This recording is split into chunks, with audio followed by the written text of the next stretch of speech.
رابعہ بصری رحمت اللہ علیہ کو دنیا سے گئے ہوئے 1200 سال ہو چکے ہیں، لیکن ان کا نام آج بھی زندہ ہے، رابعہ بصری۔ رابعہ بصری نہ کوئی شہزادی تھی، نہ کوئی ملکہ تھی، نہ کوئی وہ خوبصورت تھی، نہ کوئی خاندانی تھی، بلکہ عورت ہونے کے لحاظ سے ہر عیب اس میں تھا۔ ان کی عادت یہ تھی، وہ روزانہ عشاء کی نماز کے بعد غسل کر کے کپڑے بدل کے اپنے خامن سے پوچھتی آپ کو میری ضرورت ہے؟ اگر وہ کہتے کوئی نہیں ہے تو پھر پوچھتی مجھے اجازت ہے؟ وہ کہتے اجازت ہے تو پھر مصلے پہ کھڑی ہو جاتی ہے اور فجر کی نماز تک مصلے پر کھڑی رہتی تھی۔ ان کا خامن جلدی فوت ہو گیا، جوانی میں ہی بیوہ ہو گئی۔ تو حسن بصری بصرہ کے امام، کیا سارے مسلمانوں کے امام تھے، وہ خود آئے، خود چل کے آئے کہ میں آپ سے شادی کرنا چاہتا ہوں۔ وہ کوئی شادی کا شوق نہیں تھا ان کو، وہ تو اولاد کے قابل نہیں، شکل صرف ان کی نیکی اور ان کا جو اللہ سے تعلق تھا، ان کو یہ لالچ ہوا کہ یہ میری بیوی ہو جائے تو اس کی طفیل شاید میری بخشش ہو جائے۔ تو ان کے پاس آئے، کہنے لگے رابعہ میں آپ سے شادی کرنا چاہتا ہوں، خود پیغام لے کر آئے۔ تو انہوں نے فرمایا میری 4 باتوں کا جواب دے دو تو میں شادی کر لیتا۔ کہنے لگے کیا؟ کہ یہ بتاؤ میں جنتی ہوں کہ دوزخی ہوں؟ کہنے لگے یہ تو میں کچھ نہیں کہہ سکتا۔ اچھا یہ بتاؤ جب اللہ تعالیٰ قیامت میں اعمال نامے اڑائے گا، کسی کے سیدھے ہاتھ میں آئے گا، کسی کو الٹے ہاتھ میں آئے گا، میرے سیدھے ہاتھ میں آئے گا کہ الٹے ہاتھ میں آئے گا؟ کہنے لگے یہ بھی کچھ نہیں بتا سکتا۔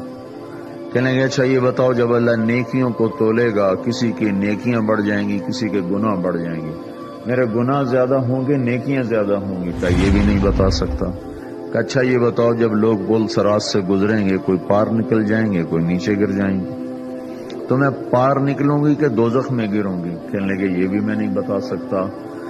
تو پھر فرمایا اچھا جاؤ مجھے تیاری کرنے دو، مجھے ان 4 باتوں کی تیاری کرنی ہے، میرے پاس شادی کے لیے وقت کوئی نہیں ہے۔ جو اللہ سے دوستی لگا لیتے ہیں اللہ دنیا ان کے لیے مسخر کر دیتے، اللہ دنیا ان کے پاؤں میں ڈال دیتے۔ تو جب ان کا انتقال ہوا، رات کو ان کا انتقال ہوا، تو اپنی خادمہ سے کہا بس 2-4 آدمی بلا کے مجھے جلدی سے دفن کر دو، کسی کو نہ بتاؤ، صبح لوگوں کو بتا دینا اور مجھے کفن دینا میری اس چادر میں جس میں میں تہجد پڑھا کرتی تھی۔ تو انہوں نے راتوں رات دفن کر کے صبح اعلان کیا، شور مچ گیا، ہائے کیوں بتایا، کیوں نہیں بتایا، کیوں؟ تو اگلی رات ان کی خادمہ نے ان کو خواب میں دیکھا، سبز لباس پہنا ہوا، حسن و جمال، سورج چہرے پہ چمک رہا۔ پوچھا آپ کے ساتھ کیا ہوا؟ کہا میرے اللہ نے میرے ساتھ بہت عمدہ معاملہ کیا۔ کہا آپ کی وہ چادر کہاں گئی جس میں آپ کو کفن دیا تھا؟ کہا وہ اللہ تعالیٰ نے اتار لی ہے اور مجھے جنت کا جوڑا پہنایا ہے، اور اس چادر کو اللہ نے سنبھال کے رکھا ہے، جب قیامت کے دن میری نیکیوں کو اللہ تولے گا تو اس چادر کو بھی اس میں تولے گا۔ انہوں نے پوچھا منکر نکیر کا کیا ہوا؟ کہا وہ آئے تھے تو انہوں نے مجھ سے کہا من ربکی، تیرا رب کون ہے، تیرا رب کون ہے؟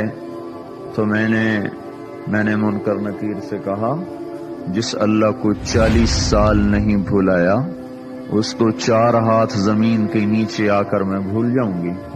کہ جس رب کو 40 سال میں نہ بھلا سکی اس کو 4 ہاتھ